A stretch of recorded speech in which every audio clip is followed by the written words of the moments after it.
autre façon pour moi de nuire aux humains consiste à prononcer des malédictions générationnelles sur des lignées et des familles entières. Et même parfois sur tout un quartier.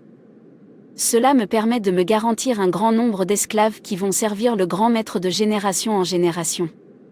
Nous sommes là pour voler, détruire et égorger.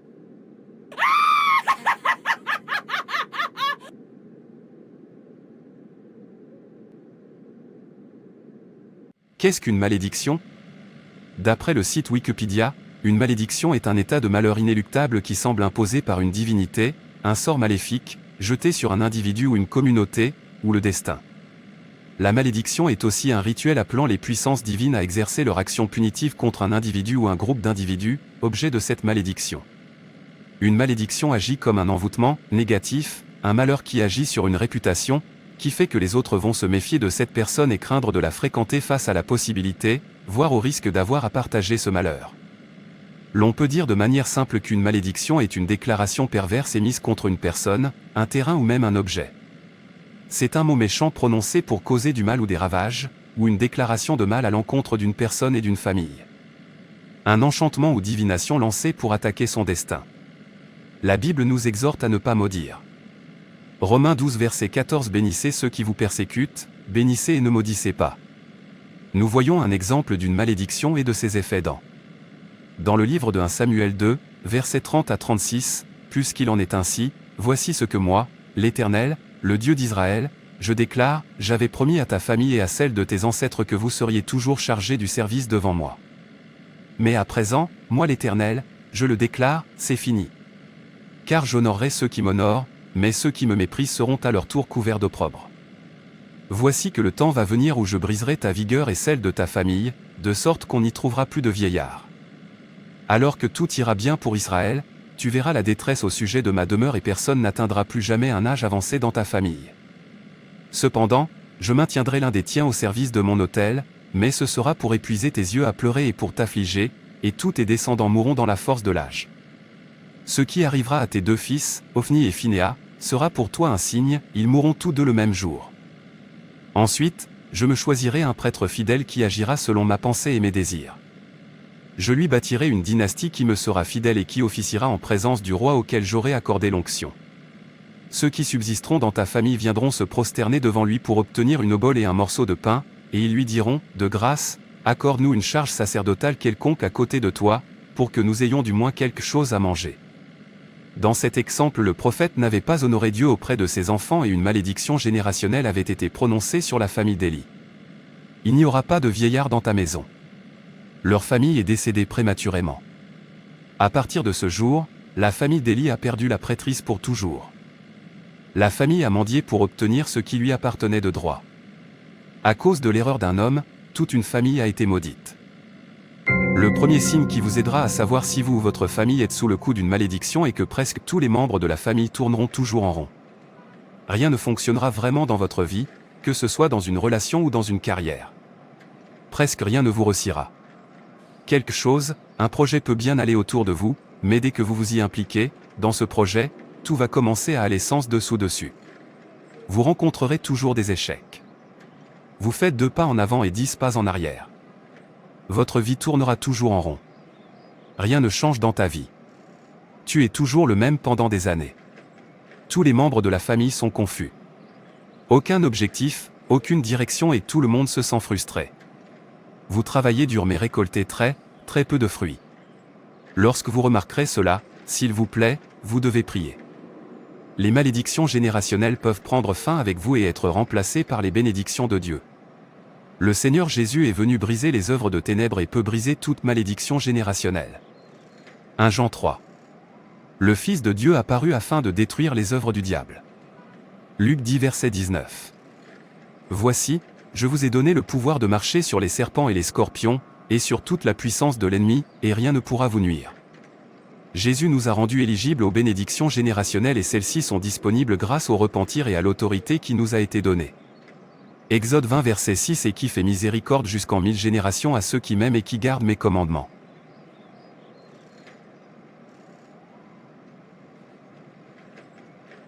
C'est mon premier jour de travail et je suis tellement heureux de quitter enfin cette maison.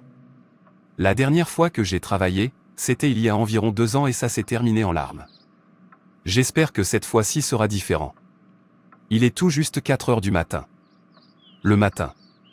Je vais devoir attendre jusqu'à 6 heures avant de pouvoir quitter la maison. C'est risqué de sortir à cette heure-ci. C'est à seulement 30 minutes de route d'ici, donc je suis sûr que j'y arriverai à temps. Je n'ai même pas pu dormir toute la nuit dernière à cause de l'excitation. Pourquoi est-ce que j'ai envie de dormir ? Laisse-moi appuyer sur mon téléphone. Il me reste environ 1 heure avant de pouvoir quitter la maison.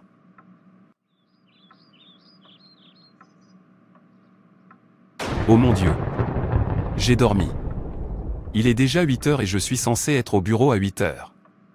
Comment puis-je être en retard au travail le premier jour?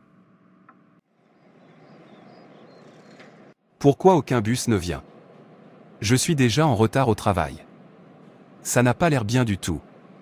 Comment puis-je être en retard au travail le premier jour de ma reprise? C'est mauvais.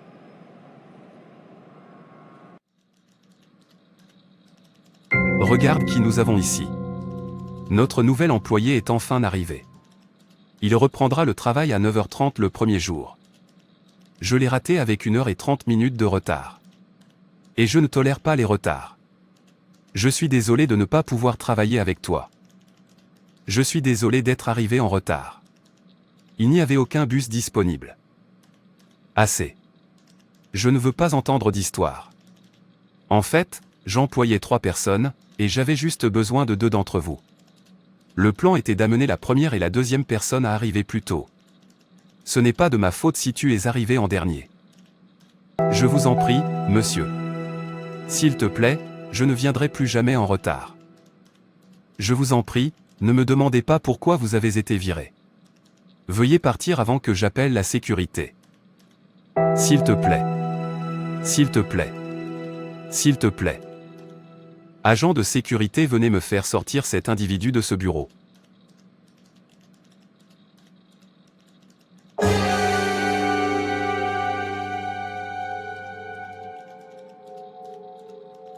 Pourquoi moi? Pourquoi toujours moi? J'ai été renvoyé à nouveau. C'est la 3e fois que je me fais virer. Pourquoi ma vie tourne-t-elle en rond? Aucune direction. Je suis fatigué et frustré. Tous les membres de ma famille sont pratiquement sans emploi. Les quelques personnes qui travaillent dans ma famille n'ont rien accompli. De quel genre de vie s'agit-il? Le deuxième signe que vous et votre famille êtes sous le coup d'une malédiction et que l'esprit de rejet tourmentera votre vie. Tu obtiens un poste aujourd'hui. Avant de t'en rendre compte, tu es renvoyé. Même en couple, votre partenaire ne peut même pas vous supporter.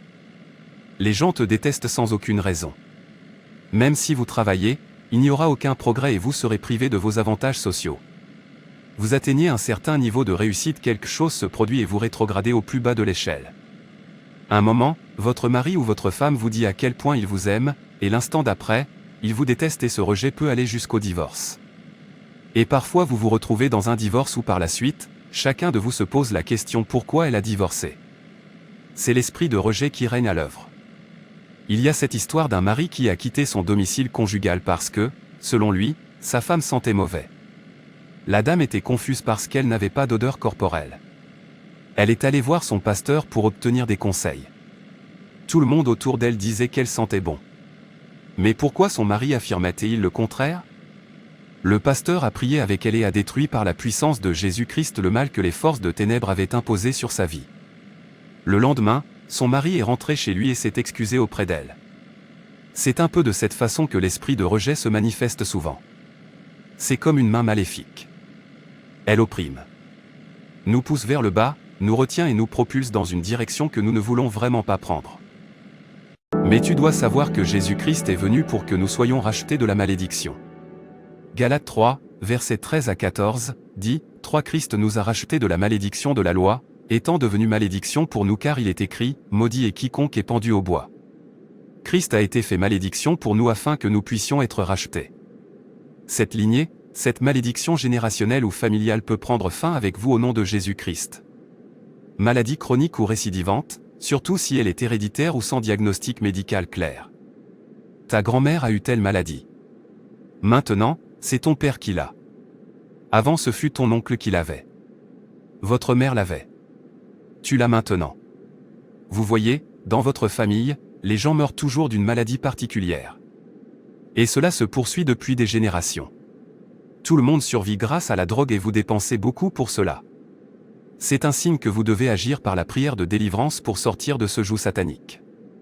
Zac 22, verset 30 dit, « Et je cherche parmi eux un homme qui élève un mur, qui se tienne à la brèche devant moi en faveur du pays, afin que je ne le détruise pas, mais je n'en trouve point. » Cette malédiction peut être brisée. Cela peut se terminer avec toi. Le péché suivant est l'insuffisance financière continue. Les revenus semblent suffisants, mais vous ne comprenez même pas comment vous les dépensez. Vous avez l'argent, mais dès que vous l'avez, quelque chose ne va pas. C'est comme un cycle. Vous et votre famille. Vous ne parvenez à réaliser rien de concret avec l'argent que vous gagnez. Vous vivez sous endettement. Pourtant vos revenus mensuels sont normalement suffisants pour vous permettre de subvenir à vos besoins de manière décente. Mais c'est soit la maladie qui vous prend tout votre argent, soit c'est d'autres types d'imprévus subites qui ne se produisent que lorsque vous recevez votre salaire. Parfois des gens qui s'en sortaient très bien tombent soudainement malades et reviennent à zéro. Chaque argent qui est gagné est dépensé en médicaments et ils empruntent pour acheter des médicaments. Vous souffrez de sécheresse financière et physique. Cette malédiction peut être brisée dans ta vie. Au nom de Jésus, Amen. Dans Matthieu 21, versets 18 à 20, la Bible dit le matin, en retournant à la ville, il eut faim. Voyant un figuier sur le chemin, il s'en approcha, mais il n'y trouva que des feuilles, et il lui dit, que jamais fruit ne naisse de toi. Et à l'instant le figuier sécha. Les disciples, qui virent cela, furent étonnés, et dirent, comment ce figuier est-il devenu sec en un instant?